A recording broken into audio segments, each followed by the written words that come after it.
প্রাথমিক স্তরের semester, the policy decision education যখন you are education minister, but please remember, if there is a new policy decision, please consult us. দিদি আমি ওটা কাগজ আমিও দেখি পরশুদিন সেক্রেটারির সঙ্গে কথা বলে পরশুদিন রাতে চিফ সেক্রেটারির কাছে প্লেস করেছি। আপনি কনসেন্ট দিলে তবে নোটিফিকেশন হবে। কাগজে আগে বেরোলো কি করে? প্রেস কনফারেন্স করে আমি কোনো কথা শুনতে চাই না, পাবলিক তো জেনে গেল আগে, যা মেসেজ যাওয়ার চলে গেছে, ওটা হবে না। ঠিক আছে দিদি। চারজন অ্যাডভাইজার সিদ্ধান্ত নিয়ে বলে দিল আর হয়ে গেল। বাচ্চাগুলোর আমি চাই ভার কমাতে, কাদের ব্যাগ কমাতে। ওদের যদি আমরা ভার বাড়িয়ে দিই, এমনিতেই পড়াশোনার ভার এখন খুব বেশি, ওইটুকু বাচ্চারা কথা বলতেই পারে না, টুইঙ্কেল টুইঙ্কেল লিটল স্টার বলতে পারে না, তাদের পড়ানো হয় শেখানো হয়। সেমিস্টার বলবে, একটা 1 এর বাচ্চা কি সেমিস্টার দেবে? না 2 এর বাচ্চা কি সেমিস্টার দেবে? কলেজে যেটা চলে স্কুলে সেটা চলে না। না দিদি বলেছি, স্কুলে এগুলো হয় না। স্কুল যা প্রথা চলছে তাই চলবে, স্কুলে কোনো সেমিস্টার টেমিস্টার চলবে না।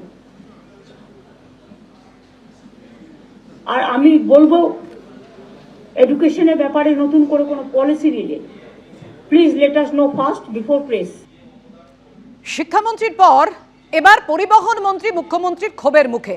স্নেহাশিস চক্রবর্তীকে তিনি বলেন পরিবহন দফতর যেন মৌন দফতর হয়ে গেছে। দেখুন, ট্রান্সপোর্ট ডিপার্টমেন্ট সাইলেন্ট ডিপার্টমেন্ট হয়ে গেছে। অনেক লোক রাস্তায় দাঁড়িয়ে থাকে, কখনো কি সার্ভে করে দেখেছেন কোথায় কোথায় বেশি লোক দাঁড়িয়ে থাকে অফিস ছুটির পর, যেখানে বাসের ফ্রিকোয়েন্সি বাড়াতে পারে, বাসের ফ্রিকোয়েন্সি বাড়লে তারা যাতায়াত করতে পারে?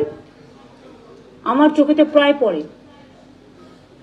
মিনিস্টার নিজে কখনো ভিজিট করেছেন? সারপ্রাইজ কলকাতার জায়গাগুলো নিয়ে ট্রান্সপোর্ট সেক্রেটারি করেছে কখনো? হ্যাঁ দিদি, আমরা ফ্রিকোয়েন্সি বাড়িয়েছি কিছু, এবং কিছু কথাটার অর্থ কি? কিছু কথাটা কোনো অর্থ হয় না। তুমি একটা ট্রান্সপোর্ট মিনিস্টার, তোমাকে মাথায় রাখতে হবে কিছু কথার কোনো উত্তর নেই। মানুষ যাতে অফিসে যাবার সময়, অফিস ফেরত বা অন্যান্য সময় ঠিক মতো যাতায়াত করতে পারে সেটা দেখতে হবে। কলকাতায় মাঝে মাঝে ঘুরে দেখো ওয়ার্কিং ডে গুলোতে কোথায় কোথায়, শুধু কলকাতায় একটা জায়গায় গেলে হবে না, সারা কলকাতা ঘুরতে হবে, ইনক্লুডিং আইটি সেক্টর,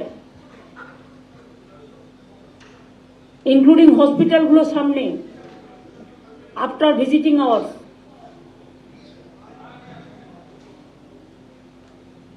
আর পুলিশকে বলবো স্পিড কমিয়ে ওভার স্পিড করা যাবে না। যে ওভার স্পিড করে গাড়ি চালাবে শীতকালে অ্যাক্সিডেন্ট হবে, যাতে না বাড়ে। প্রত্যেকটা রাস্তায়, এমনকি ন্যাশনাল হাইওয়েতেও স্পিড কন্ট্রোলের একটা সিস্টেম থাকবে। রাতের দিকে কেউ থাকে না ট্রাফিক পুলিশের, ফলে রাস্তায় জ্যামটা খুব বাড়ে। সেকেন্ড হুগলি ব্রিজে ঘন্টার পর ঘন্টা লোক দাঁড়িয়ে থাকে। সেকেন্ড হুগলি ব্রিজটা কি কোন রকম একটা ব্যবস্থা করা যেতে পারে না? Kolkata police, Paschimbanga police, Howrah police commissionerate এরা বসে, বিধাননগর পুলিশ কমিশনারেট বসে একটা ব্যবস্থা করতে পারে না? সেই সময় ট্রাকগুলো চলে, ফলে টোটাল ট্রাকগুলো একটা জায়গা দিয়ে চলে, ফলে সেকেন্ড হুগলি ব্রিজটায় যদি কোনো ইনসিডেন্ট হয়ে যায়, আমি তোমায় বলছি যে কোনো দিন বড় ঘটনা ঘটে যাবে। Please take care. আমি এটা আগেও অনেকবার বলেছি, এখনো বলছি। অন্য রাজ্যে আলু পাঠানো নিয়েও মুখ্যমন্ত্রী ভৎসনার মুখে পড়লেন প্রদীপ মজুমদার এবং বেচারাম মান্না, কৃষিমন্ত্রী এবং কৃষি বিপণন দপ্তরের প্রতিমন্ত্রী। এই রাজ্যের মানুষ বেশি দাম দিয়ে আলু কিনবেন, আর অন্য রাজ্যে কেন আলু পাঠানো হবে প্রশ্ন তুলেছেন মুখ্যমন্ত্রী। আপনারা তো আলু ছেড়ে দিলেন প্রদীপ, আপনি আর বেচা কেন ছেড়ে দিলেন আমায় না জিজ্ঞেস করে? এখানে মানুষ বেশি দামে কিনবে আর আপনারা ছেড়ে দেবেন ইচ্ছে মতো? না ম্যাডাম, আমরা ছাড়িনি, ওটা অন্যায় করেছিল, তার জন্য আবার ইম্পোজ করা হয়েছে যে মুহূর্তে আমাদের নজরে এসছে। নজরে আগে আসেনি কেন? After death if comes the doctor, কোনো কোনো সাহায্য হয়? কখনো কখনো এটাও হয় আমি চোখ বুজে থাকি, দেখতে পাই না, দেখেও দেখতে পাচ্ছি না, তার পেছন দিকে কিছু কারণ থাকে।